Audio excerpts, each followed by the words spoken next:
दरेगाव शाळेत शैक्षणिक साहित्याचे वाटप. औंढा नागनाथ तालुक्यातील दरेगाव येथील जिल्हा परिषद शाळेत कळमनुरी विधानसभा शिवसेनेचे आमदार संतोषराव बांगर यांच्या मार्गदर्शनाखाली सामाजिक कार्यकर्ते जयंत काळे यांच्या पुढाकारातून सामाजिक उपक्रम राबवत शाळेतील 300 विद्यार्थ्यांना शैक्षणिक साहित्य वाटप करण्यात आले. प्रथमतः मान्यवरांच्या हस्ते सावित्रीबाई फुले यांच्या प्रतिमेस पुष्पहार अर्पण करून अभिवादन करण्यात आले. त्यानंतर विद्यार्थ्यांना शालेय साहित्य, परीक्षा पॅड, पेन इतर साहित्य वाटप करण्यात आले.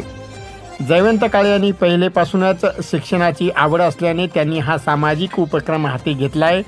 औंढा नागनाथ तालुक्यातील काकडदाबा, फुलदाबा, जलालदाबा, जामराजापूर, दरेगाव या ठिकाणी विद्यार्थ्यांना शैक्षणिक साहित्य वाटप केले. यापुढेही जलालदाबा सर्कलमधील वाडे तांडे वस्ती तसेच गावातील शाळेमध्ये जाऊन शैक्षणिक साहित्य वाटप करणार असल्याचे जयवंत काळे यांनी सांगितले.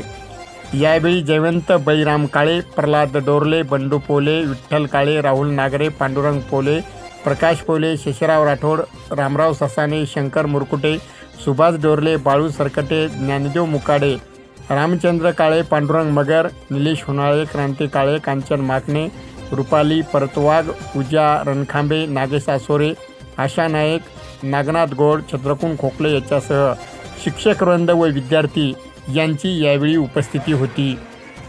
कळमनुरी विधानसभेचे आमदार माननीय संतोषराव बांगर साहेब यांच्या मार्गदर्शनाखाली या पूर्ण सर्कलमध्ये शैक्षणिक साहित्य वाटप करणार आहे.